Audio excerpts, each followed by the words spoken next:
التنفيذيه والاخوه وكذلك المفتش الاقليمي والبرلماني ورئيس المقاطعه الاخ الحميد، كافه الاخوه والاخوات الحاضرين وكافه يعني الاطر كل باسمه وصفته وتمثيليته للمنظمات الهيئات الحزبيه ديال حزب الاستقلال.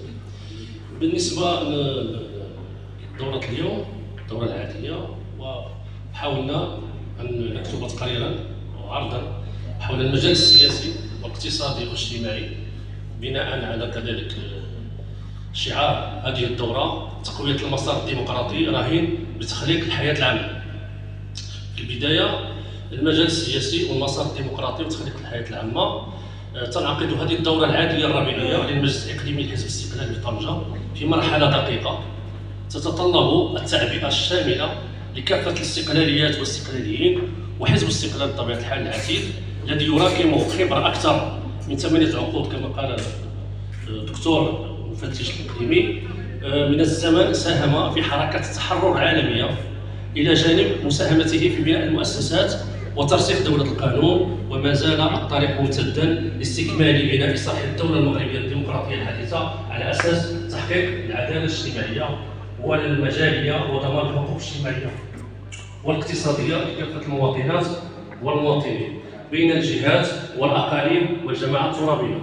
والرهان بطبيعه الحال كبير لربح معركه صداره المشهد السياسي خلال الاستحقاقات الانتخابيه القادمه سواء في طنجه او الصعيد الوطني، وهذا يتطلب عملا جديا على مستوى البناء التنظيمي الى جانب الحضور السياسي داخل المشهد السياسي والاعلامي بتراب عمل طنجه الاصيله. وهذا الامر يستدعي كذلك استنهاض همم الكفاءات والخبراء الاستقلاليين وكافه المنتخبات والمنتخبين والمناضلات والمناضلين الاستقلاليين من اجل العمل الجماعي والتطوعي بضمير الانساني حي واستشراف المستقبل من خلال وضع برامج ودراسات ومشاريع هادفه، والقيام بطبيعه الحال بمبادرات تساهم في مجموعها في بلوره سياسات عموميه تستجيب لمطالب وحاجيات الساكنه ويتم الترفع عنها، والعمل على وضع خارطه طريق واضحه وناجحه تستهدف التنميه الشامله والمستدامه التي تنعكس ايجابا على كل الشرائح الاجتماعيه، مما يساهم في التماسك الاجتماعي والقضاء على الهشاشه الاجتماعيه وتحقيق الرضا الاجتماعي العام. ويعتبر إرساء الجهوية المتقدمة من الأوراق الاستراتيجية التي يراهن عليها المغرب لما تتيحه بمعية لا تمركز إداري من حكامة ترابية جيدة كفيلة بتحقيق التنمية الترابية، وتعد التقائية السياسات العمومية أحد التحديات المطروحة على مستوى التنمية وخلق الثروات والتوزيع العادل على الصعيد الجهوي والإقليمي. وتتيح الجهوية بطبيعة الحال لأن الجهة مرتبطة بالجماعات الترابية، وبالتالي أصبحت فاعل أساسي في التنمية المحلية. وتتيح الجهوية اليوم فرصة لتحقيق الاتفاقية بين السياسات العمومية بطريقة قبلية عند إعداد برامج التنمية الجهوية والتصاميم الجهوية لإعداد التراب، وتنضاف إليها برامج ومشاريع القطاعات الوزارية والمؤسسات العمومية ومختلف الهيئات التي تشتغل على التنمية الجهوية.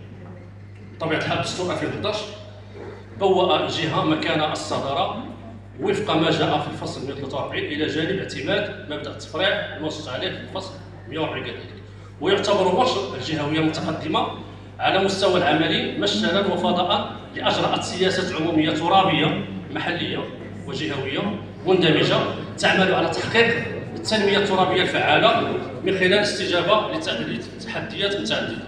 وتعتبر التنمية الترابية بعدا من أبعاد التدبير العمومي الجديد ورهان من رهانات اللامركزية ولا تمركز إداري، حيث تهدف الدولة من خلالها تجويد الخدمة العمومية وخلق أقطاب للتنمية المحلية تخفيفا للعبء عن السلطات المركزية بهدف تحقيق سياسة القرب وتلبية حاجيات ومطالب الأفراد والجماعات مرتفقين أشخاصا ذاتيين ومعنويين، ويتجلى ذلك في منح مجموعة من الصلاحيات والاختصاصات والموارد المالية والبشرية للمسؤولين المدبرين العموميين المنتخبين ومعينين جهويا وإقليميا ومحليا، والتجسيد الفعلي لا تركيز إداري باعتباره أسلوبا يتيح نقل اتخاذ القرار للمستوى المحلي، حيث يتم توزيع السلطة بين البنيات والمستويات الإدارية المختلفة في التنظيم الإداري على مستوى الدولة.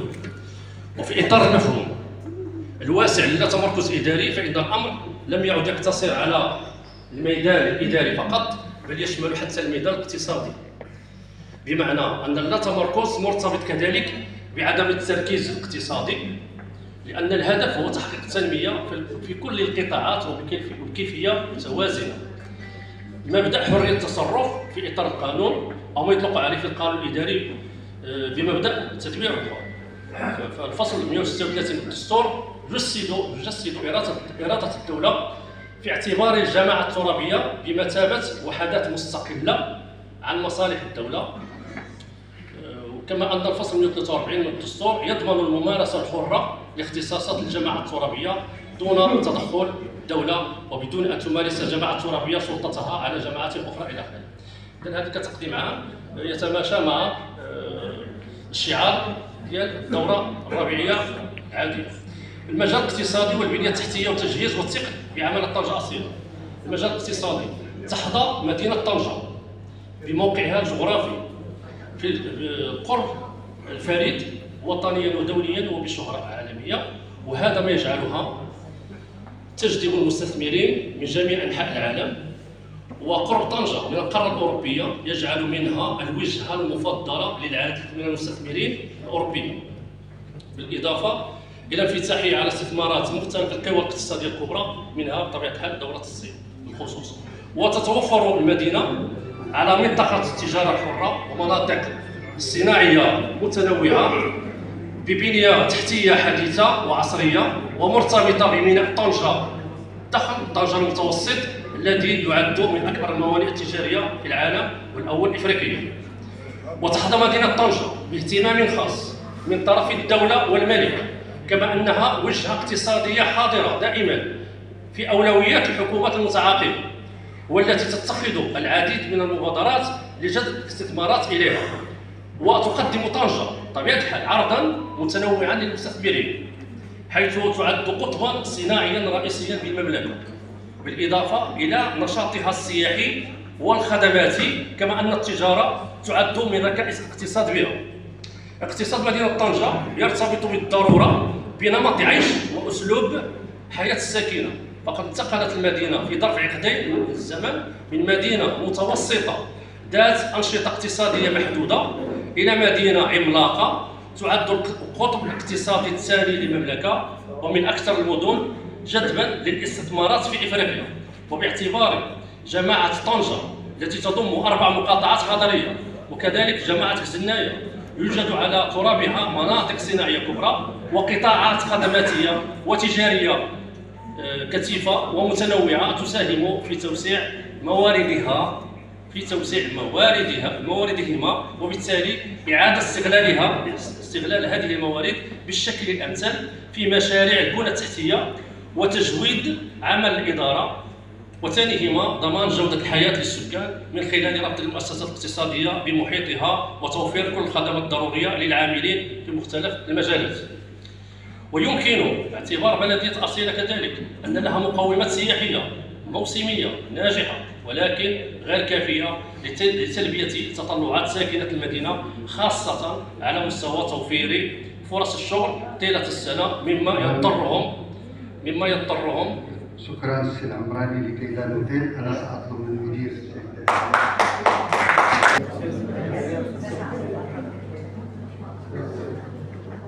بسم الله الرحمن الرحيم.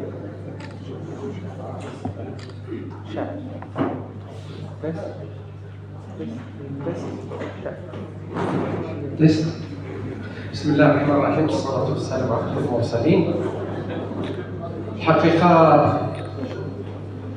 أنا مرتبك لأنه أنا صادف وجودي في نشاط مدينة طنجة، وحظيت بشرف الدعوة للحضور مع أصدقائي وإخوتي في هذا المحفل التنظيمي المهم جدا. وأنا سعيد بالحضور معكم تحت رئاسة صديقي وأخي وعزيزي إسعاد الجبار. ومعتز أيضا بالحضور الإداري الدكتور مفتش الحزب والصديق الحمامي، وهذا اللمة المناضلة العظيمة لاستقلالية مدينة طنجة. أنا أرى فيكم وجوه الخير، فيكم ثلة من المحامين الأكفاء، من الأساتذة الأجلاء، من المهنيين الشرفاء، من النساء الطاهرات. والله أعتقد أن طنجة اليوم تتوفر على لمة استقلالية حقيقية قادرة على مواجهة هنيئا لكم وهنيئا لطنجة. وأنا على يقين أن غدا طنجة سيكون أكثر لمعانا من ماضيها ومن حاضرها بسبب سواعدكم، بسبب إرادتكم، بسبب إصراركم وعنادكم المتين والمستميت من أجل رفع راية الوطن أولا، ومن خلال رفع راية الوطن الدفع بحزب الاستقلال إلى الأمام، ونحن جميعا في هذه المعركة. لذلك أنا سعيد وأنا أكاد أعرفكم واحدا وأعتز بهذه المعرفة وأعتز بهذا الوجوه وأعتز بهذه العلاقة. أنتم الأمل لحزب الاستقلال في هذه القلعة التاريخية المناضلة، أنتم الشمس التي ستشرق من جديد لحزب الاستقلال، لأنني أرى في عيونكم وعيونكن هذا الأمل الذي يسطع في كل لحظة وحيدة. هذا المحفل لا يمكن لكلمتي أن تسمو وأن تتجاوز وأن تتخطى كلمة الدكتور عبد الجبار الراشدي الذي نهنئه لأنه يشرف مدينة طنجة. الآن مدينة طنجة حزب الاستقلال أعاد الاعتبار إلى مدينة طنجة بأن قدم شابا مناضلا مخلصا صدوقا أمينا ليتكلف بمهمة وزارية، وهو يمثلنا جميعا، ونحن موالين وتابعين ومعبئين وراء لإنجاح الرهان الذي ينتظرنا. هذه مسلمة ويجب أن نؤكد عليها. أنا فقط أريد أن أتحدث في نقطة رئيسية أو نقطتين، وأنتم تعلمون أنني كنتكلم بصراحة كاملة جدا، لأن هناك كنلاحظوا تنامي نوع من القلق في البلاد، وهو قلق له مبررات على كافة المستويات، لأننا لم ننجح لحد الآن رغم الجهود الكبيرة التي بذلناها في أن نلبي حاجيات أساسية للمواطن. متى يمكن للمواطن أن يكون راضيا عنا ونحن في الحكومة ونحن في سدة الحكم ونحن في سدة التدبير؟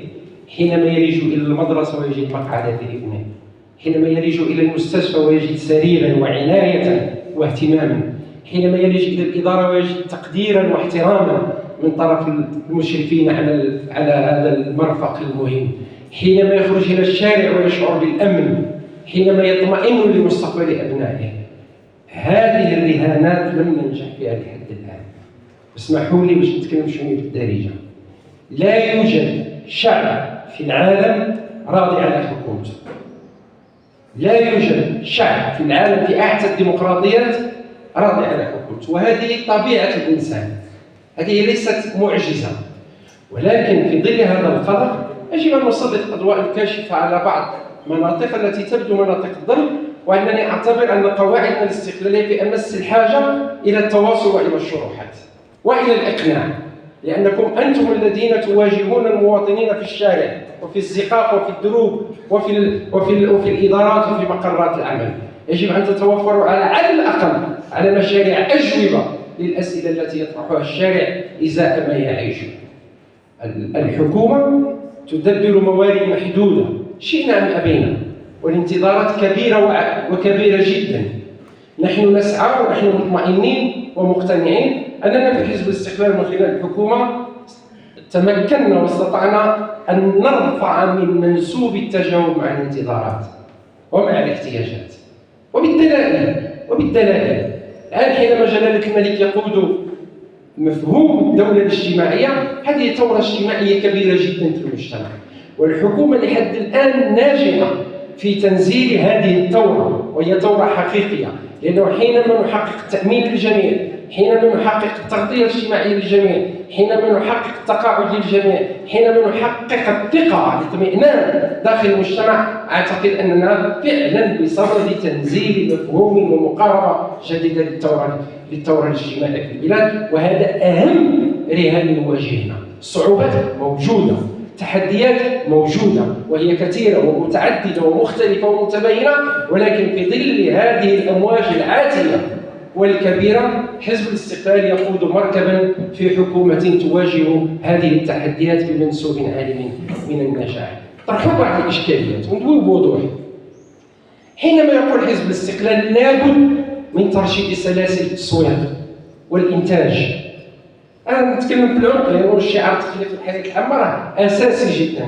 حزب الاستقلال ما عمره تكلم على 13 مليار نهائيا فيما يتعلق باستيراد الأغنام. إذا عدت ما قاله الأخ الأمين عام سواء في التجمع الشعبي سواء في القناة التلفزيونية لم نسمع كلمة 13 مليار، وهي موجودة وسنعطي الدليل، ولكن لابد من التوضيح. حينما نتحدث عن الاستيراد، دابا قررنا نستردوا هذيك الكرسي. الحكومة تقرر لحماية المنتوج الوطني فرض رسوم جمركية على الاستيراد.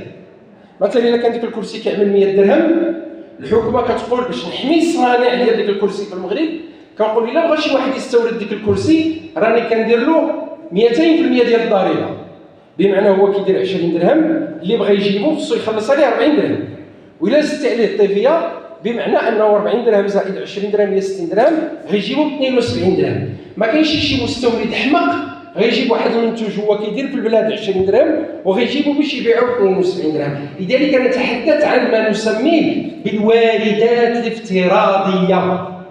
لو تم استيراد هذا الكرسي، لو تم تسويق هذا الكرسي وهذا لن يتحقق، فإن المداخل الجبائية كانت ستكون كذا وكذا. لذلك حينما قررت الحكومة رفع الرسوم الجمركية على استيراد الأغنام، كانت هناك رسوم قبل. اللي بغى يستورد الأغنام خصو يخلص 200% ديال الضريبة. إلا حسبنا هذه 200% ديال الضريبة والطيفية، هذا استيراد الأغنام كان سيدخل للخزينة العامة 13 مليار أو أكثر. الذي حدث أن الحكومة خصت 370 مليون ديال الدرهم للدعم، وعطت من كل واحد 500 درهم، والواردات الافتراضيه ما بقاتش لان الرسوم الجمركيه ترفعت، وبالتالي ما نقولوش مغالطه من يقول ان الدوله خصصت فقط 370 مليون درهم. لا، الدوله خصصت 370 مليون درهم، هذا عطاتهم اسبيس، ولكن الواردات الافتراضيه لو خلينا ديك السلسله ديال الاجراءات الجبائيه كانت ستدخل الى الدوله الى الخزينه العامه اكثر من 13 مليار درهم. إذا هي واضح الصورة. الذي حدث أنه هاد الناس عفيناهم من الرسوم الجمركية وعطيناهم دعم مباشر، ولكن الأسعار الأغنام ضاعفت 3 و4 مرات والأعلاف اللي ارتفعت، بمعنى أنهم استفدوا من الإعفاء ديال الرسوم الجمركية وهذيك الواردات الافتراضية اللي كانت غتدخل، واستفدوا من دعم مباشر.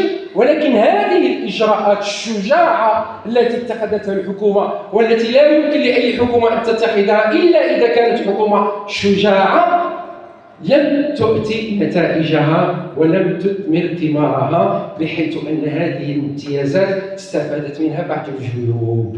وبالتالي حينما يقول الأخ الأمين اتقوا الله في المغاربة، هذا هو جوهر كلام الأخ الأمين، هذا هو جوهر. هذه النقطة احنا نهينا منها. أنا فقط نبغي نطمئنكم ونأكد لكم أن حزب الاستقلال اليوم تنظيميا هو في أبهى تجليات حزب جماهيري سياسي في المغرب، وهو أول حزب الذي قادر على التفاعل المباشر والمباغت مع انتظارات المغاربه كيفما كانت هذه الانتظارات، لاننا حزب متجدد. اخيرا اسمح لي السيد الرئيس على هذه الاطاله. كيقولوا لنا علاش كتنتقدوا الحكومه؟ هذا مهم جدا، خصنا نوضحوه. نحن اولا نؤكد اننا مخلصين للتحالف الحكومي ومتشبتين بالتحالف الحكومي، لاننا صادقين، لاننا اوفياء، لاننا ملتزمين، لاننا وراءنا رصيد تاريخي نخلص لهذا التاريخ، ولا يمكن ان نخون هذا التاريخ، ولا يمكن ان نحيد قيد أنملة عن انتمائنا للشعب المغربي وعن اخلاصنا لمسارنا التاريخي. ولكن نحن حزب جماهيري. حزب جماهيري انا ماشي شي حزب افتح الابواب ديالي كدكان انتخابي وقت اللي كتجي انتخابات نفتح الابواب ديالي، لا انا حزب اتعرض فيه الى المساءله.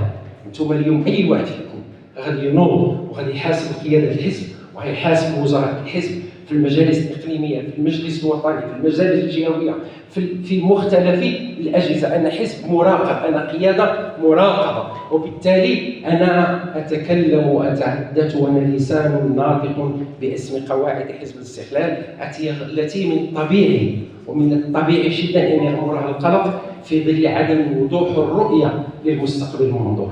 لذلك حزب الاستقلال مخلص لانتمائه، مخلص لتحالفه، متشبث بالحكومه، معتز بمشاركته في التحالف الحكومي الناجح، هذه الحكومه الناجحه، ولكن لا يمكن لاي كان ان يصادر حقنا في ان نعبر عن مواقفنا وقناعاتنا طبقا لقناعاتنا وطبقا لصدقنا وطبقا للموروث التاريخي الذي خلفه لنا هذا الرجل على الفاسي والرواد الاجلاء. شكرا. الرحيم والصلاة والسلام على أشرف المرسلين. إخوان، الكلمة ديالي غتكون سياسية في إطار المصلحة ديال الحزب والمصلحة ديال المدينة والمصلحة ديال المواطن. أولا شكرا للأخ الدكتور بخات المفتش ديال حزب الاستقلال، والأخ الصديق العزيز السي عبد الجبار كاتب الدولة، السي عبد الله البقالي المناضل والقيد الاستقلالي والصحفي النزيه وعضو اللجنة التنفيذية، عشت معاه محطات من 2009 وكان مناضل. مشينا في التوجه، مشينا في الطريق الصحيح من اجل المصلحه ديال الجهه ديال المدينه ديال طنجه، وكان انذاك عضو مستشار في الجهه. الاخوه والاخوات، حقيقه الاخوان، اولا عندنا الامين العام ديال حزب الاستقلال اللي هو الامين العام اللي هو في مستوى، وهذا خصو يكون عندنا شرف كنحصلوا به حنايا، اللي ما عندناش شي وزير ديال الكراطه، ما عندناش شي وزير ديال الشوكولا، وما عندناش واحد مجموعه د الحوايج كما كتشوفوا. ما كنستغلوا المال العام، ما كنخدموا بالمال العام من اجل المصلحه الانتخابيه، ما عندنا والو. والاخوان تكلموا حنا متشبتين بالتحالف، وانا هضر على المدينه ديال طنجه. المدينه ديال طنجه حنا الوحيدين اللي كنا مخلصين التحالف، لا على مستوى الجهه لا على مستوى مجلس المدينه، ورغم مجموعه ديال الطلبات ومجموعه ديال التشويش على الحزب. هنا ملي تشوف واحد انسان كيكتبوا عليه بحالي انا ما يدوخو حتى واحد وما يهزمنا حتى شي واحد، حيت على اساس هاد الناس هادو الهدف ديالهم هما حنا نطيحو. حنا ما طايحينش، قوة الله سبحانه وتعالى وبالعزيمة ديالنا وخدمة هذا الوطن. حنا جينا دابا كنطلبوا من الاخوان، حنا مقبلين على الانتخابات وهذا حق مشروع كاين عنا منه حتى واحد. حنا كنطلبوا على اساس نجيو حنا الاولانيين، لا على المستوى الوطني ولا على المستوى المحلي. ملي كنفكروا حنا باش نجيو على المستوى الوطني او المحلي، حنا نوضو نخدمو كاملين. ميمكنش شي جهه تخدم شي جهه جالسه، وغدا ندخل في واحد المجموعه ديال الاشكاليات. حنا جينا يدنا ممدوده للجميع، لا الاخوان والاخوات، الامين العام مفتوحه، البيبان ديالنا الوزراء ديالنا مفتوحين، اي واحد، ولكن المستقبل ديالنا هو نديرو اليد في اليد باش يجي شي واحد يبقى يشوش علينا وبقى بعض الحسابه كتكتب ولا كذا، راه ما كاينش. حنا اللي كل ذي حق حقه. حنا دائما كنقولوها، حزب مقبل على الهيكله ديال الحزب، لا على مستوى الفوراء ولا التمثيل ديال النساء ولا الشبيبه، واللي بغى يشتغل معنا مرحبا به. وديك غادي نبقاو نخدموا الحزب بالطريقه اللي كانت تقليديه. اليوم الحزب خصو يتخدم بطريقه اللي هي معقوله واللي هي مضبوطه، وكان التوجيه ديال السيد الامين العام قال مرحله جديده، وهذه المرحله الجديده باش نخاطروا فيها كاملين خصنا تكون عندنا مصداقيه وصادقين حتى مع انفسنا. مع انفسنا هما الاولانيين، نكونوا صادقين مع انفسنا باش نقدروا نجيو حنا الاولانيين. دابا مجال انتخابات ندافعوا على راسنا بجميع الطرق، حيت لا لازم دافعناش على راسنا ربما نكونوا في واحد المراتب اللي ماشي في المستوى، حيت ما هو ديالي ما هو ديالك ما تعرف، حيت هذا حيت وطني، حيت عنده موالين، عنده الرجال ديالو باغيين يشتغلوا، فنمشيو بهذا الاتجاه. حنا نوضوا نخدموا جميع. يجي شي رئيس ولا مني وجبد يقول انا وحدي كنضوي البلاد، مستحيل. دابا الحمد لله مقبلين بس مع الاخوان تكونوا مجموعه ديال الاجتماعات، مجموعه ديال اللقاءات، نوضوا نشتغلوا قواعد.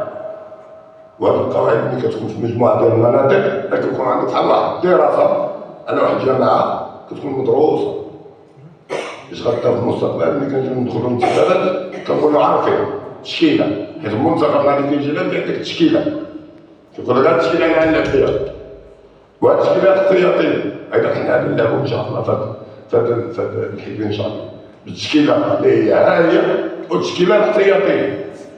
تجمع الاجيب وين يدنا او تجمع الاجيب بلا شي واحد، ولكن حنايا كنشتغلوا مجموعين، كونوا جروب، كونوا عائله. وكان الاجتماع الاخر مع السيد الامين العام وحضر له السيد الوزير المحترم، وكان على اساس حنا كبرلمانيين اخوه، ما عندناش الفرق بيناتنا اللي كندخلوا داخلين نشتغلوا مجموعين. هذا هو النقاش اللي غادي نطلب من الاخوان. مساله السكينه ومساله كذا تحقيق السي بقالي ربما ما عمرك غتعطي الخطر ما كيتسلحش، دائما من مازال. ولكن الحمد لله حنايا كان من الوجود ديالنا لا حنايا ولا السيد الرئيس العوامه ولا بعض المنتخبين في بعض المناطق كنقوموا بالواجب ديالنا، وغدا ملي غنخرجوا غادي نقولوا الحقيقه اشنو حققنا اشنو ما تحققش. المهم حنايا هو الهدف ديالنا نكونوا نقيين يدنا ممدوده للناس. اي مواطن كيفهم، مواطن كيعرف شكون اللي صلاح وشكون اللي ما صلاحش، والحمد لله غادي نكونوا في المستقبل غنكونوا في الرتبه كذا، في الرتبه الاولى غادي نكون حنا في الرتبه الاولى في المدينه، والحمد لله عندنا تجارب واستطعنا نكونوا في الرتبه الاولى في احزاب سياسيه اخرى. ولكن الحمد لله اليوم حيت الاستقلال انتم عرفتوا الضربات، ولكن جينا وفرضنا الوجود ديالنا في المدينه ودخلنا في اطار التحالف، وحنا قلبنا التوجه ديال التحالف اللي كان، وقلبنا التوجه التحالف اخر واللي مشات فيه التوجه اللي هو حكومي. وان شاء الله في المستقبل هذا هو الامل ديالنا والامل ديالكم، ونكونوا كاملين. والصلاة والسلام على أشرف المرسلين. أخ دكتور جمال بخات مفتش إقليمي لحزب الاستقلال، الأخ والصديق العزيز عبد الله المقالي عضو اللجنة التنفيذية لحزب الاستقلال، الأخ سي محمد الحمامي نائب برلماني ورئيس مقاطعة بني مكادة، الأخت والأخ نائبي العمدة ديال طنجة سي نور الدين ولاله نفيسة، الأخ رئيس جماعة العوامة، الإخوة مسؤولي الروابط ديال الحزب، الجمعيات ديال الحزب، منظمة الشبيبة الاستقلالية، منظمة المرأة الاستقلالية، وأعضاء وعضوات المجلس الوطني للحزب، الإخوة في الاتحاد العام للشغالين المغرب، الأخ عبد الواحد العلوي عضو المكتب التنفيذي للاتحاد، الإخوة والأخوات كل باسمه وصفته. طبعا المنتخبات ديالنا والمنتخبين في جميع المجالس ديال المدينة وديال الجهة بصفة عامة. أولا أنا سعيد جدا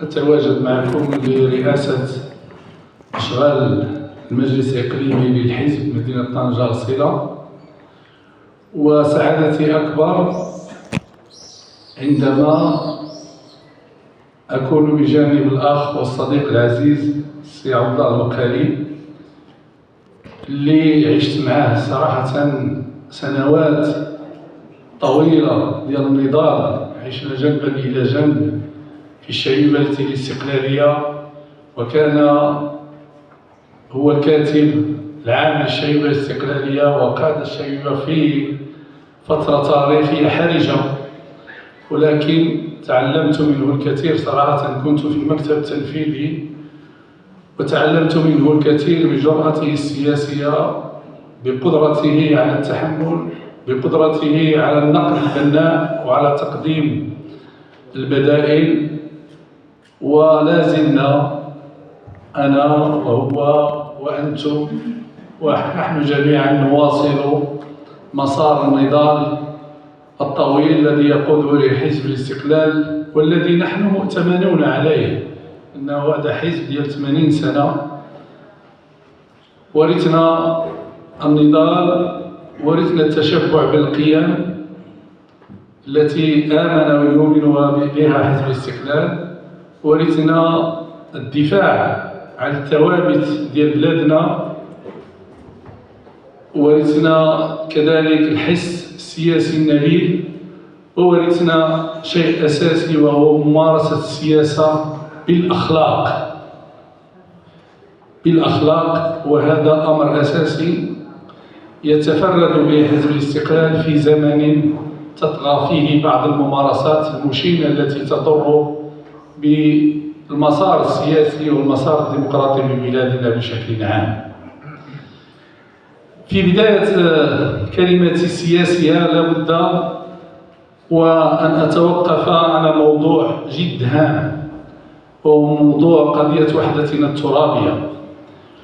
وأريد أن أقول على أنه الحمد لله بلادنا حققت مكاسب متواصلة ومتزايدة فيما يتعلق بوحدتنا الترابية، يجسده هذا الزخم الدولي المتواصل والذي تدعمه قوى عظمى مثل الولايات المتحدة الأمريكية، مثل فرنسا، مثل إسبانيا، ودول أخرى كذلك تدعم سيادة بلادنا على أقاليمنا الجنوبية.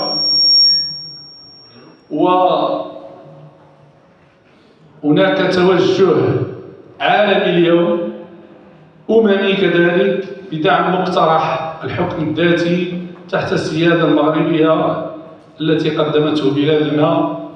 وطبعا هذا الزخم لم يكن ممكنا لولا الرؤية المتبصرة والحكيمة لجلالة الملك محمد السادس نصره الله وأيده،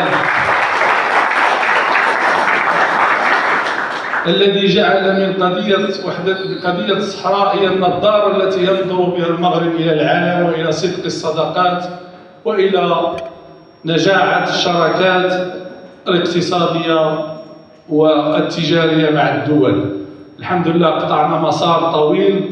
اليوم سنحتفل بالذكرى 50 لاسترجاع أقاليمنا الجنوبية، ويمكن أن نقول على أنه اليوم المغرب في وضع جيد أكثر من السابق. أطروحات المتلاشية لخصوم وحدتنا الترابية تآكلت، واليوم يعيشون عزلة على مستوى الاستراتيجي، عزلة على المستوى السياسي، وعزلة على المستوى القاري وعلى المستوى الجهوي. لهذا المبعوث الخاص للأمين العام للأمم المتحدة في إحاطته الأخيرة لمجلس الأمن استحضر بقوة مقترح الحكم الذاتي الذي قدمه المغرب، وقال أنه يرى فيه مدخلا أساسي لتسوية سياسية دائمة ويمكن أن تكون لمصلحة جميع الأطراف. وهذا في حد ذاته تحول كبير، لأنه هذا المبعوث الأممي هو الذي قال قبل سنة، هو الذي اقترح تقسيم الصحراء بين المغرب والجزائر، وتصدى لهذا الاقتراح بقوة تصدت له بلادنا وتصدى له كذلك المجتمع الدولي، واليوم يعود للإقرار بجدية مقترح الحكم الذاتي كأساس للتفاوض وللحل وللتسوية السياسية، وهذا في حد ذاته مكسب جديد لبلادنا. في هذا المسار التراكمي الذي تحققه قضية وحدتنا الترابية، طبعا لم يبقى للخصوم إلا أن يلجأوا كعادتهم إلى المؤامرات وإلى الاستهدافات الخارجية، كان آخرها هو هذا ما تبعناه جميعا، هو هذا الحرب الإلكترونية التي بدأت تشنها بعض الأطراف على المواقع الإلكترونية المغربية في محاولة الاختراق واستئجار قراصنة دوليين من أجل مهاجمة المغرب، وهذا يدل على أن بلادنا في الموقف القوي وفي المسار الصحيح.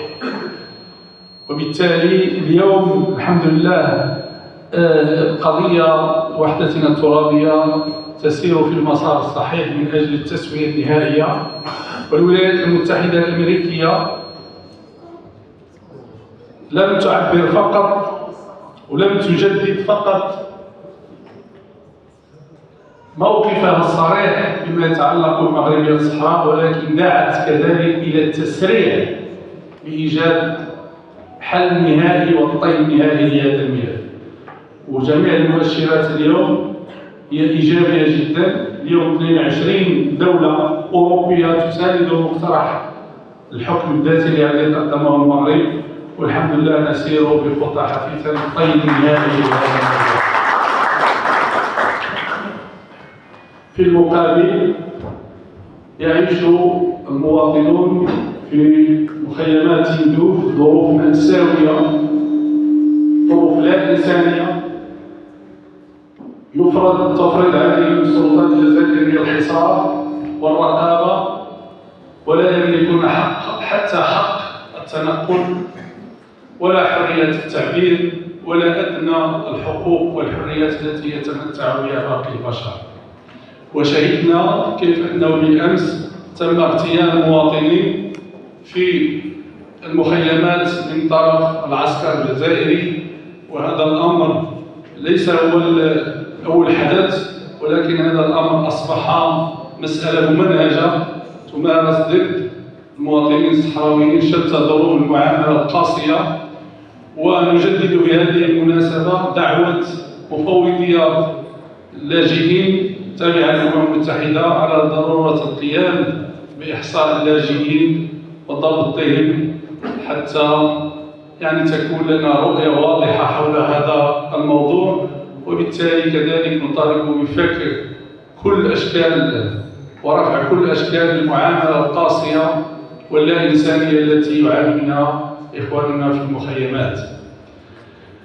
لا بد كذلك أن نتحدث في هذا المقام عن قضية اعتبرها جلالة الملك في مقام قضيتنا الوطنية، وهي القضية الفلسطينية. اليوم كما نتابع جميعا استمرار العدوان الغاشم للسلطات وللجيش الإسرائيلي الظالم على المدنيين، استهداف للنساء، للأطفال، للشيوخ، استهداف للبنى التحتية الاقتصادية، للمرافق الاجتماعية، لدور العبادات، واستهداف وخراب كلي في قطاع غزة، حتى أنه لم يعد بالإمكان حتى تشبيه أو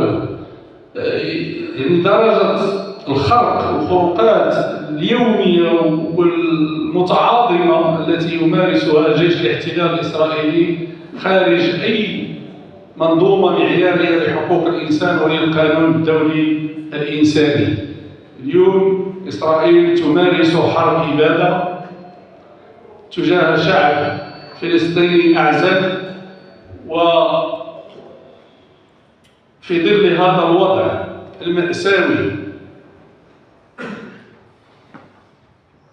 قام جلالة الملك حفظه الله بفتح معبر أو ممر فريد من أجل إيصال المساعدات الإنسانية، المساعدات الطبية، المساعدات الاجتماعية بعشرات الأطنان لإخواننا الفلسطينيين.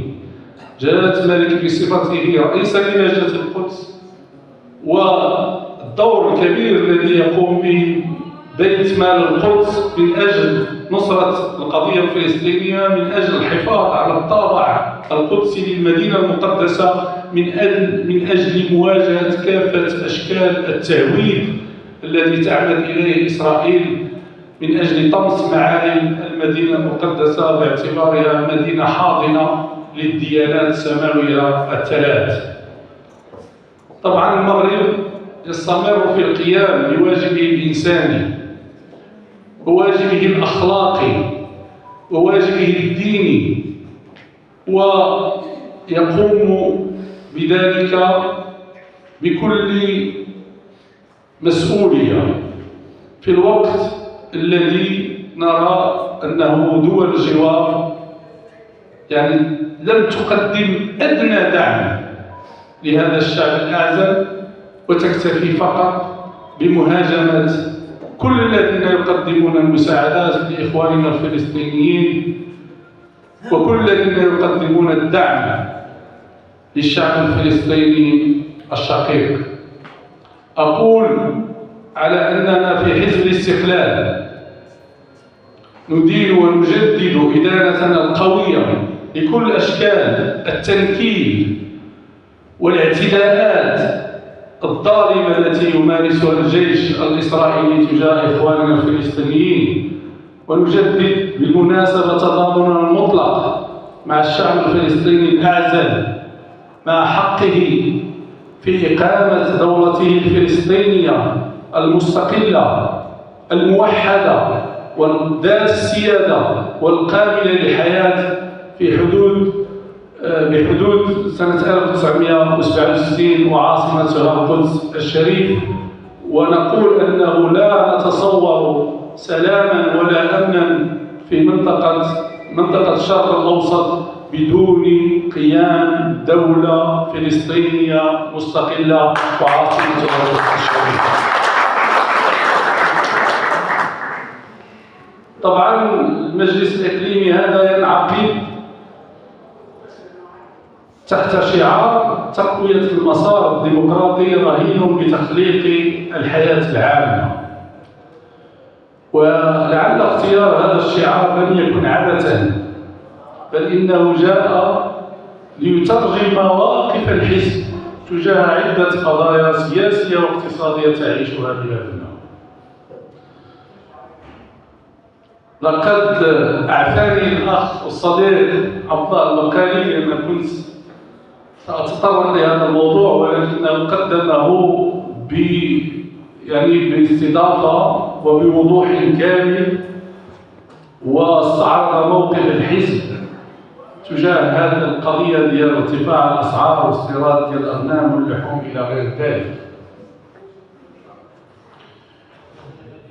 ولا بد أن أقول مثل ما قال الأخ عبد الله أنه حزب الاستقلال يحرص أشد الحرص على أن المجهودات التي تقوم بها الحكومة، مجهودات المالية، مجهود اقتصادي، والمجهود المالي كما قلت ينبغي أن يصل إلى المواطن البسيط. ونحن نعمل على التصدي لكل الاختلالات التي يمكن أن تلاحظ على مستوى قيام بعض المضاربين وبعض السماسرة بممارسات غير أخلاقية ومنافية للقوانين.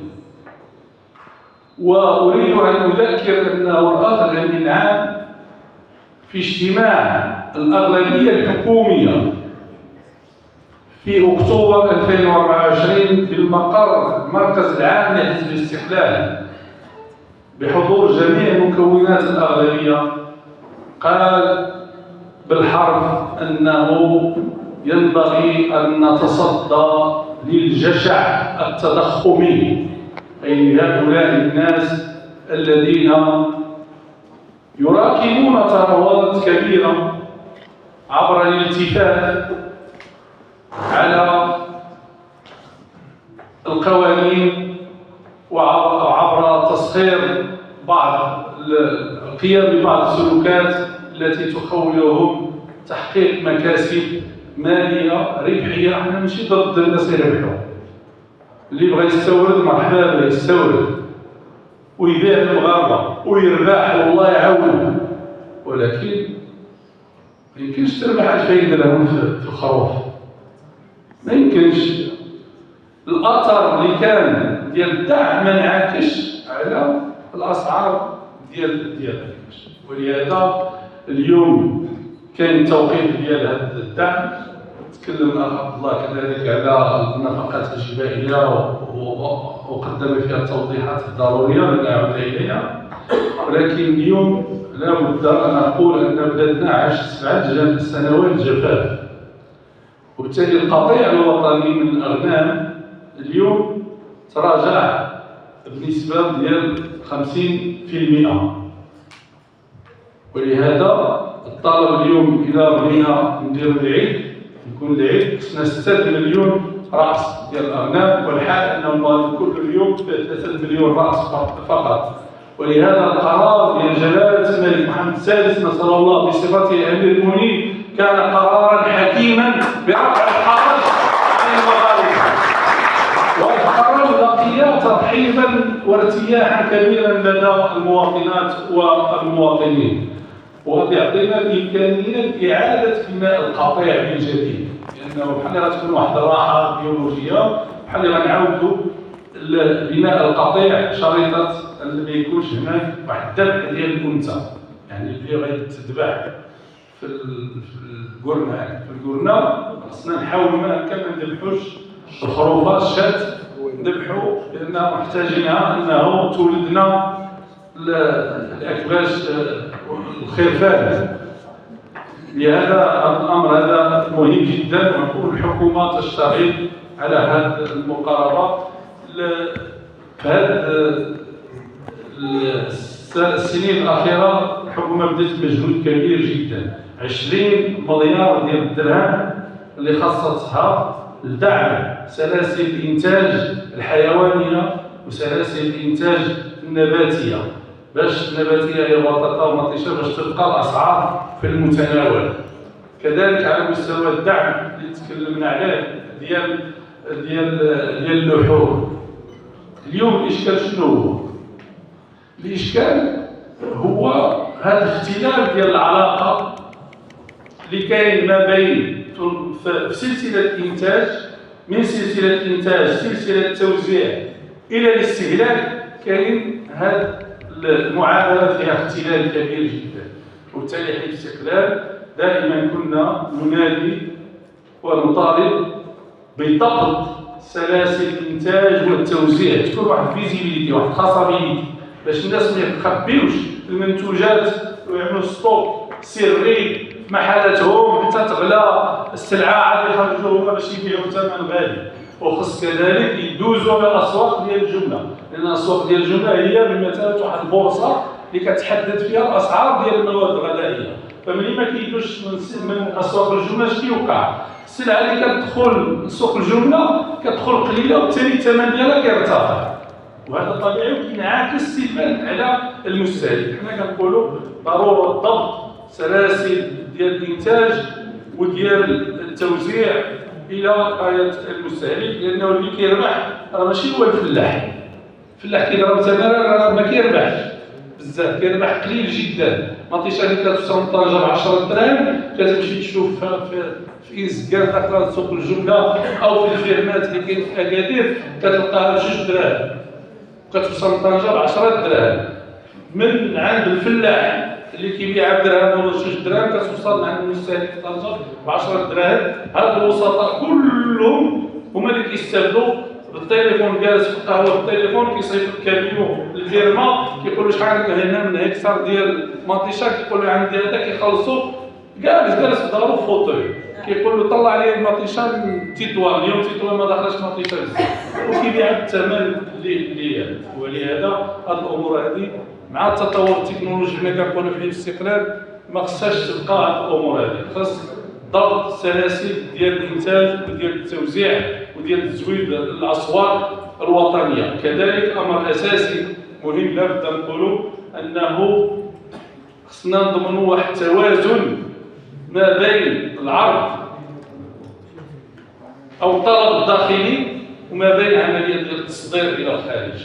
فما يمكنش يكون التصدير يتم على حساب الطلب الداخلي. ما ندخلوش السلعه نبيعوها للمغاربه ولكن نوليو نركزوا فقط على التصدير. المغرب محتاج للتصدير لانه التصدير يساعدنا على انه التنميه الاقتصاديه ويساعدنا العمله الصعبه الى غير ذلك، ولكن لابد كذلك المواطنين يستافدوا. وبالتالي بعض المرات كتلقاو شي سلعه في الخارج مطيشه المغرب في الخارج كتتباع اقل من الاثمنه الداخليه. حنا كنقولوا بحال الاستقلال ضروري نوازنوا، ما كنشجعوا التصدير ولكن ينبغي اقرار التوازن بين التصدير للخارج وما بين الطلب الداخلي، وهذا امر اساسي كذلك. فاللي كنتكلموا على التخليق هي واحد المنظومه قيميه كنامنوا بها في حزب الاستقلال، وكنقولوا التخليق ينبغي ان يسود في جميع المستويات: التخليق السياسي، التخليق الاقتصادي، القيم داخل المجتمع. ولهذا حزب الاستقلال كيدافع على القيام بمناسبه تعديل المدونه، كيدافع على تخليق الحياه السياسيه. وحنا كحزب الاستقلال دائما كنا ولا زلنا ضد كل الممارسات التي من شأنها أن تؤثر سلبا على الاختيار الحر والنزيه للمواطنين في الانتخابات مثل استعمال المال وغيره. وكنقولوا انه من الضروري انه تخليق الحياه السياسيه هو مدخل اساسي باش تكون عندنا مؤسسات منتخبه عندها واحد المصداقيه وعندها واحد الثقه عند المواطنات وعند المواطنين. الانتخابات المقبله راه الا ما كانش فيها مشاركه سياسيه، الناس يمشيو يشاركوا ويصوتوا ويترشحوا في الانتخابات، غتكون كارثه على المسار الديمقراطي. لهذا حنا قلنا تقويه المسار الديمقراطي. تقويه المسار الديمقراطي اولا بالتعبئه ديال المواطنات والمواطنين واعاده الثقه، لان كاين بعض التيارات التي تشتغل على الخطاب ديال العدميه وديال السوداويه، وتا حاجه في البلاد ما غادا، وتا حاجه كذا، وكل شيء شفار وكل شيء فاسد الى غير ذلك.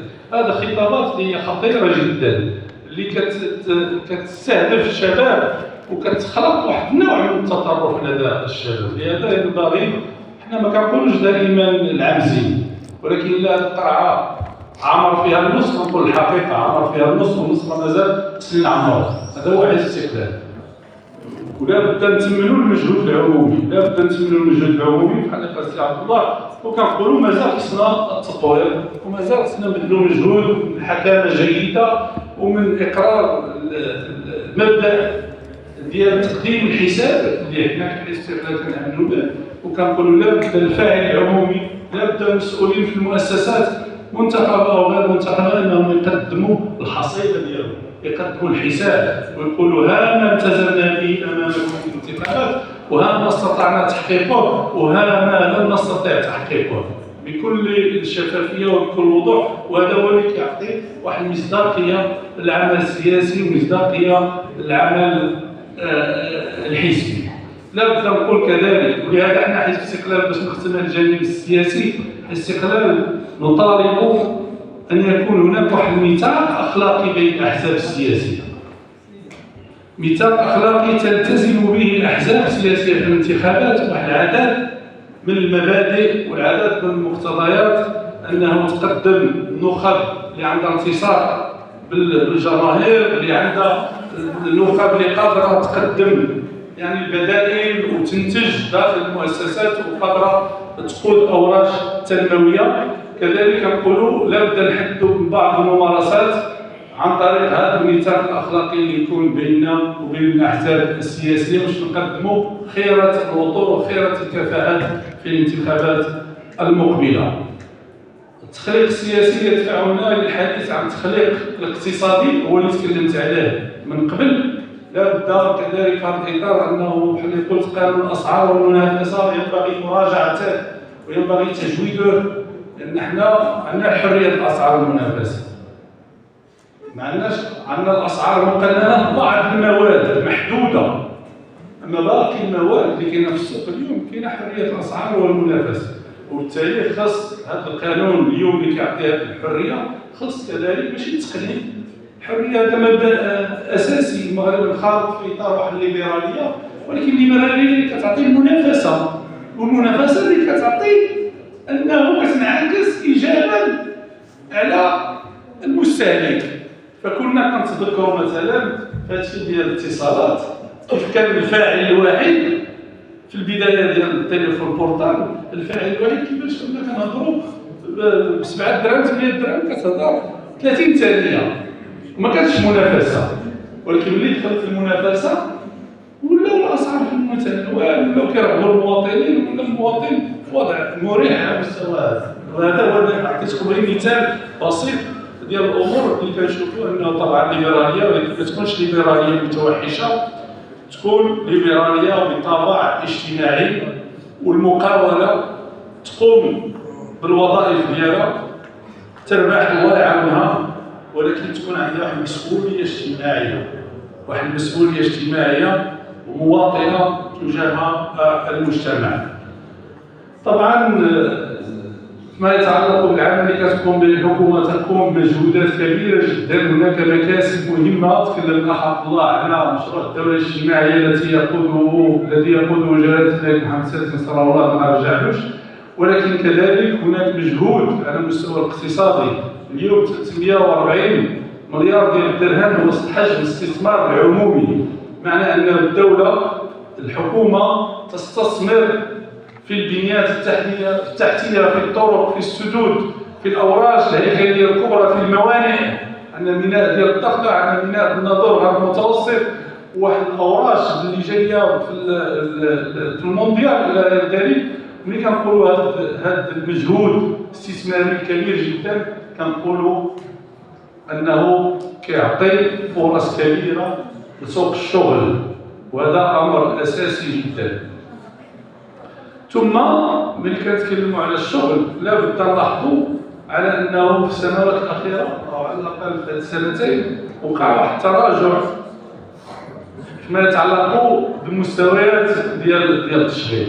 والتراجع كاين المعطيات اللي هي موضوعيه مرتبط اساسا بموجه الجفاف اللي ضربت العالم الكروي لمده سنين.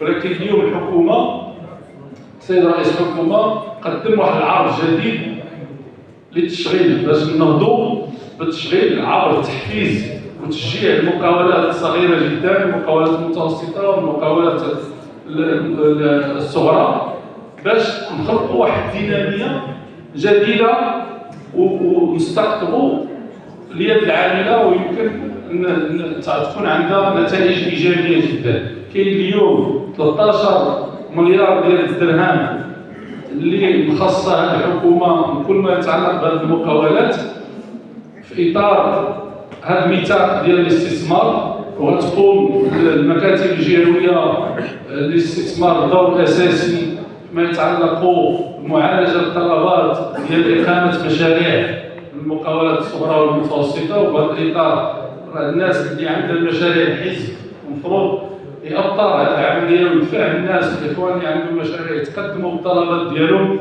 لان ما غتكونش الانتقائيه. حنا داخل الحزب كنا ضد انها تكون لجنه ديال الانتقاء باش ما يوقعش هذه القضيه بباك صاحبي. لا، قلنا انه اللي جا يكون الاول بالاول، اللي عنده مشروع جدي ياخذ الدعم وباش ما تكونش واحد المحاباه. ولهذا كنا ضد. الحمد لله حتى الحكومه كلها مشات معنا، السيد رئيس الحكومه مشكورا كذلك، باش تكون واحد الشفافيه في هذا الاطار. كاين مليار ديال الدرهم خاصه للعالم القروي. الاخوان اللي في العالم القروي راه كاين واحد الدعم اللي غادي يتعطى خاص الشباب في العالم القروي، خصوصا ما يتعلق بهذا الموضوع ديال الانتاج الحيواني، ديال التربيه ديال الغنم والابقار والماعز الى غير ذلك، الدواجن كذلك. كاين واحد المجهود مالي كبير جدا، مليار ديال الدرهم اللي غيتخصص للشباب في العالم القروي باش يدعم المشاريع ديالهم. طبعا هناك العمل الكبير دار على مستوى الحوار الاجتماعي، مكاسب كبيره تحققت اللي قوات او على الاقل ساندت الطبقه الوسطى في بلادنا. شفنا الزيادات اللي كانت في الاجور اللي تعمت 1000 درهم على جميع الموظفين، التعليم 1500 درهم، الرجال والنساء المساعدات في المستشفيات، الانفيرمير تاعهم استفدوا ب 1500، الاساتذه الجامعيين كذلك استفدوا ب 3000 درهم زياده، الاطباء 4000 درهم الى غير ذلك. واحد المجهود كبير اللي دار من اجل الزياده في الوجود، وكذلك تخفيض الضريبه على الدخل، هذا كذلك هو عباره عن زياده في الوجود، وكذلك ضمان الحق في التقاعد انطلاقا للناس اللي كيحصلوا فقط على 1300 اعتقد نقطه عوض 3400 اللي كانت من قبل. وهذا غيساعد ان الناس اللي خدموا هذه 4 سنين او كذا يمكن يحصلوا على التقاعد ديالهم. الوزراء العمل الوزراء ديال حزب الاستقلال العمل مشرف جدا، كاين نتائج اللي هي ملموسه. الامين العام في القطاع ديال التجهيز والماء يقوم مجهودات كبيره جدا، اوراق اصلاحيه كبرى اليوم مفتوحه في بلادنا. فما يتعلق بالطرق الوطنيه، شفنا الربط اللي دار ما بين تيزنيت طريق السريع تيزنيت الداخله اللي عمليا انتهى، وطرق اللي هي اقليميه في العدد من المقاطع، والطرق كذلك القرويه اللي كيشتغلوا بها مع الجهات، مع مجالس الجهات من اجل فك العزله على العالم القروي واقرار الانصاف المجالي. كذلك ما يتعلق بالورش الكبير ديال الماء، طبقا لتوجيهات جلاله الملك محمد السادس نصر الله، الاخ نزار بركه يقوم بمجهودات جد مقدره، وشفتوا على انه كانت الضربيه كانت تبقى بالعطش لولا المشروع ديال الربط المائي ما بين الحوض ديال السبو والحوض ابو رقراق اللي وصل الماء الصالح للشرب للدار البيضاء. واليوم يتم الاشتغال على الربط مع باقي الاحواض المائيه ومن الربيع الى غير ذلك. بالرغم من هذه التساقطات المطريه اللي دارت اللي كاينه اليوم، لا احد يتنبأ بما سيكون عليه الوضع في المستقبل. كاين تغيرات مناخيه هي السمه الغالبه، ما كنعرفوش غدا واش غادي يرجع لنا الجفاف بشكل اكثر، وهذا العالم كامل اليوم كيعاني منه. وبالتالي باش نامنوا باش نديروا الامن المائي في بلادنا، الاخ الامين العام كيطلق اوراش كبيره جدا فيما يتعلق بتحليه مياه البحر. تحليه مياه البحر علاش؟ باش ضمننا واحد الحد ادنى الماء الصالح للشرب والماء السقي كذلك، باش كيف ما كان الحال كيف ما جات الجفاف غنكون عندنا واحد الحد معقول جدا اللي غيأمن انا قلت اللي غيعطينا الامن المائي ببلادنا. الاخ كذلك وزير الصناعه والتجاره كما شفتوا اليوم اصبح المغرب رائد في بعض الصناعات، صناعه الطيران. اليوم ما كاينش طائره في السماء تطير ما فيهاش شي حاجه مصنوعه في المغرب، وهذا مصدر فخر واعتزاز لبلادنا. على مستوى كذلك صناعه السيارات، المغرب رائد على المستوى الافريقي على المستوى الجهوي فيما يتعلق بصناعه السيارات، الصناعه الالكترونيه، البطاريات الالكترونيه. اليوم المغرب استقبل استثمارات مهمه ديال الصين وديال دول اخرى، وبالتالي الحمد لله انطلقنا فيما يتعلق بالورش ديال التسريع الصناعي. كذلك يعمل السيد وزير الصناعه والتجاره كيشتغل على تعميم المناطق الصناعيه على جميع الاقاليم ديال المغرب، وهذا امر اساسي جدا باش ما تبقاش التنميه منحصره في الشريط الأطلسي ما بين طنجة والتربيدة والمحمدية وكريطرة إلى غير ذلك. راه كاين المغرب الآخر اللي خصو يستافد من ثمار التنمية، وبالتالي اليوم كاين مناطق صناعية في وجدة، في تيكوان، في فاس، في واحد العدد من الأقاليم، في بني ملال، يعني حتى المدن الصغرى اليوم فيها مناطق صناعية. باش هذه المناطق الصناعية اللي كتعطي الإمكانيات ديال الاستثمار، الامكانيات ديال التشغيل، وهذا امر اساسي جدا. اخ عصام القيوع كذلك يشتغل على مستوى النقل واللوجستيك، يشتغل بوضع المنصات ديال اللوجستيك اللي كتكون المناطق الصناعيه. عندنا مناطق صناعيه اللي كنصنعوا فيها وكننتجوا، عندنا مناطق فلاحيه. الى بغينا التصدير خصنا مناطق لوجستيكيه، هي هاد المناطق اللي غتكون في هاد المسار ديال التصدير. المناطق اللوجستيكيه تكون قريبه لي بور، الموانئ والمطارات، واللي غادي تكمل هاد الهندسه والحكامه فيما يتعلق بهذا الموضوع ديال الانتاج وديال التصدير. كذلك على المستوى الاجتماعي لا الاخت نعيمه بن يحيى ولا انا كنشتغلوا بعدد من القضايا المتعلقه بالنهوض بحقوق النساء، التمكين الاقتصادي للنساء. اليوم عندنا 12 شراكه برامج تعاقديه مع الجهات اللي بمقتضاها يتم تشغيل 36,000 امراه يتم تمويلهم ودعمهم وتكوينهم. كذلك على مستوى الاشتغال فيما يتعلق باقرار مبدا المساواه، عمل جيد تقوم به الوزاره. فيما يتعلق كذلك بالدفاع عن حقوق النساء وب يعني مواجهه العنف الممارس ضد النساء، هذا امر كذلك اساسي.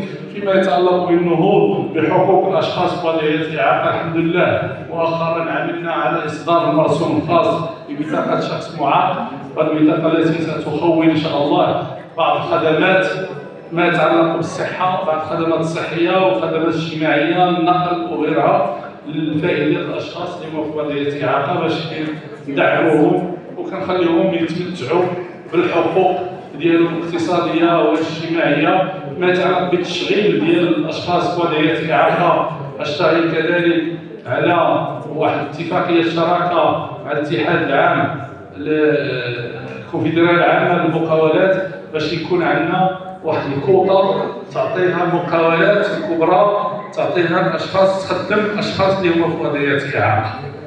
وعلى مستوى الوظيفه العموميه عندنا اليوم المرسوم اللي كيحدد 7% من المناصب المحدثه في الوظيفه العموميه كيخصصها للاشخاص اللي هما ذوي اعاقه.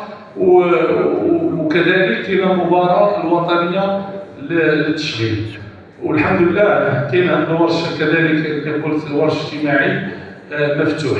فجميع الوزراء ديال الحزب الحمد لله كيقدموا واحد العمل جيد جدا فيما يتعلق بالتزامهم بالبرامج اللي عبر عليها حزب الاستقلال واللي تم ادراجها في البرنامج الحكومي. اختم بموضوع مهم جدا هو الموضوع ديال التنظيم. اليوم الحمد لله حزب الاستقلال خرج من المؤتمر 18، خرج منتصرا قويا متماسكا اكثر من ذي قبل. لم يعد هناك داخل الحزب شي حاجه سميتها التيارات ولا التقاطبات ولا هذا كيجر لها وهذا كيجر لها.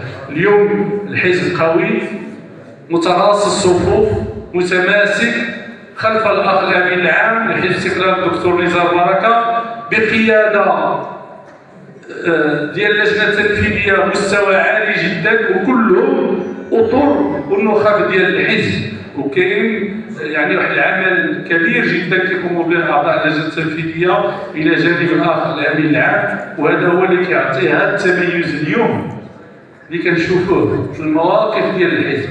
التميز في العمل الميداني سنه 2025 اطلقها الاخ الامين العام 11 يناير الاخير، اطلقها سنه ديال التطوع، وشفنا اليوم اكثر من 500 مبادره وورش للتطوع في مختلف اقاليم ديال المملكه اطلقها الحزب. يوميا كاين هناك اوراق ديال التطوع في شي اقليم في شي جماعه الى غير ذلك. وحنا شفنا طنجه كان هناك ورش في الصباح ديال تكوين الصحفيين والصحفيات المبتدئات، وكانت هناك ندوة حول الأخبار الزائفة إلى غير ذلك. فالحزب اليوم أصبح حزبا حيويا ديناميا يشتغل واحد كفاءة عالية ومتواجد الحمد لله في جميع الأقاليم ديال المملكة. كذلك سنعمل على إطراق استشارات مع الشباب، استشارات ترابية، جميع الجماعات الترابية غيكون هناك استشارات مع الشباب، غيجيو الشباب ديالنا ديال الحزب وغيفتحوا نقاش مع الشباب في الجماعات القروية والحضارية. الهدف من هذه الاستشارات هو نسمعوا للشباب انتظارات ديالهم. حنا الهدف هو انه نشرفوا الشباب المغربي في صياغه واحد السياسه عموميه، لان حنا قادرين نسدوا على رئيسنا المكتب ونبداو نكتبوا، ولكن قلنا لا، قلنا خصنا نستمعوا، لان هذا الشباب حتى واحد ما كيمشي يستمع. كنمشيو للانتخابات كنقولوا نصوتوا علينا، ولكن ما عمرنا جلسنا واستمعنا له بما فيه الكفايه، استمعنا التطلعات ديالو، استمعنا الانتقادات ديالو، استمعنا الانتظارات ديالهم، واش باقي كيفكر في الهجره، واش باقي عنده مشكل في التعليم، واش باقي عنده مشكل في التشغيل، واش باقي عنده مشكل في التغطيه الصحيه، واش الى غير ذلك. فهذه الانتظارات هي اللي غادي يقوم بها الحمد لله الشباب ديال الحزب. داروا 2 دورات تكوينيه للمكونين، والمكونين غيجيو على مستوى كل الاقليم والفروع ديال الحزب باش يكونوا شباب واحدين اخرين باش تنطلق هذه العمليه. هي عمليه علميه، كاين واحد الاستماره، ما غنمشيش نقول للناس ما هو، ولكن غيكون حوار اجتماعي يعني بسيط جدا، ولكن راه مؤطر بواحد الهدف معين، هو انه نستقيوا الاراء وانتظارات ديال الشباب في افق. الهدف شنو هو؟ نديروا واحد التعاقد اجتماعي مع الشباب في نهايه سنه 2025 2026. نديروا معهم واحد التعاقد، على ضوء هذاك التعاقد سيترافع الحزب على هذه الانتظارات ديال الشباب وعلى هذه تطلعاتهم. طبعا سيتم تضمينها كذلك في برنامجه الانتخابي، وهذا هو الهدف من هذه العمليه كلها. طبعا الجانب التنظيمي خصنا نطلقوه، الفروع ستجدد كلها، الفروع ديال الحزب طارجه اصيله ستجدد، وراه قال لكم مفتش من قبل في اجتماعات تهيئيه. خصنا نعطيو واحد الديناميه تنظيميه جديده، خصنا نفتحوا المجال امام النخب الجديده، امام الشباب باش يدخلوا للعمل السياسي. انا كنعقل اول اجتماع درتو في هذا الحزب وانا عضو اللجنه التنفيذيه، قلت انه هذا المقر الحزب ما خصوش يكون عنده ابواب، خصو يكون فضاء مفتوح، اللي بغى يجي مرحبا به. حنا ماشي مجتمع منغلق، حنا منفتحين على الكفاءات، على الشباب، على النساء، مرحبا بهم يشتغلوا. وعندنا الوعاء التنظيمي واسع، كل واحد يمكن يلقى ذاته فين يشتغل. عندنا اكثر من 27 جمعيه، وعندنا الروابط المهنيه، رابطه المحامين، رابطه المهندسين، رابطه الاساتذه الجامعيه، رابطه الاطباء، رابطه الصيادله، رابطه البيطريين، رابطه الصحفيين، ورابطه الاقتصاديين. يعني هذا الكوميتي عنده اطار فيه يمكن يشتغل ويعطي وينتج. وعندنا منظمات نسائيه ومنظمات ديال الشبيبه، وكل المنظمات عندها جمعيات تابعه لها الى غير ذلك. فالجميع يمكن يلقى راسو في هذا الوعاء التنظيمي والتربوي اللي كيتميز به حزب الاستقلال، لاساس نطلقوا واحد الديناميه ان شاء الله جديده فيما يتعلق بتجديد الهياكل ديال الحزب. خصنا من لهنا على بعد تقدير اكتوبر المقبل نكونوا فضينا هذه العمليات باش ندخلوا في المرحله ديال الانتخابات من بعد. حنا كنشتغلوا هكذا، خصنا واحد لاجوندا تدار، مسؤولين الحزب يجلسوا ونديروا واحد كالندري ديال الفروع فوقاش غادي تجدد. ملي سالي الفروع غندوزوا ديك الساعه للمنظمات ديال الشبيبه وديال المراه وباقي والرابطه اللي ما عندناش او الجمعيه اللي ما عندناش خصنا نديروها. خصنا نكملوا الهيكل التنظيمي كامل باش نكونوا واجدين واقفين على رجلنا في الانتخابات ان شاء الله المقبله. ولا بد بهذه المناسبه قبل ما نختم نحيي المجهودات اللي كيقوموا بها المنتخبون ديالنا والانضباط ديالهم والمستوى العالي والصوره الجيده اللي كيقدموا، وهما الوحيدين اليوم في المدينه في المجالس في اطار التحالف اللي هما منضبطين التعاقد والتحالف السياسي ديالنا على عكس الاخرين. حنا الفريق ديالنا كله واللي ما انضبطش راه شفتوا شنو درنا فيه.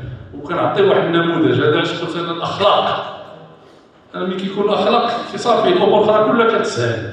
ولهذا نستمروا نحيي المجهودات اللي كيقوم بها الاخ المفتش الاقليمي الحزب الدكتور جمال مخاز، المجهودات اللي كيقوم بها الاخ محمد الحمامي، نور الدين، الاخت نفيسه، الاخ رئيس الجماعه ديال العوامه، جميع الاخوات والاخوه المنتخبون. وهذا كيعطينا واحد الاعتزاز وواحد الاحساس بالفخر ان الفريق ديالنا الحمد لله. الاخت مرنيسي، الاخوان كلهم، سناء، سمحوا لي ما ذكرتش الاسماء كلها،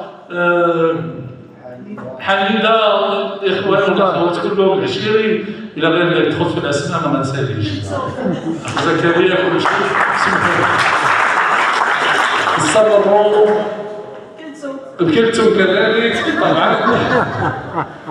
وكاين واحد المواكبه ديال طبعا الخدماء ديالنا سي عاصم الشعبوي، ويمكن واحد العمل مشترك الحمد لله. حنا كعائله واحده نتكامل فيما بيننا، نتعاضد ونتكاتف باش الحمد لله هذه صورتنا، هذا بيتنا جميعا، هو البيت ديال الاستقلالي اللي يكون عنده واحد المكانه داخل المدينه. ولما لا ان شاء الله نتصدروا المشهد الانتخابي المستقبلي ان شاء الله.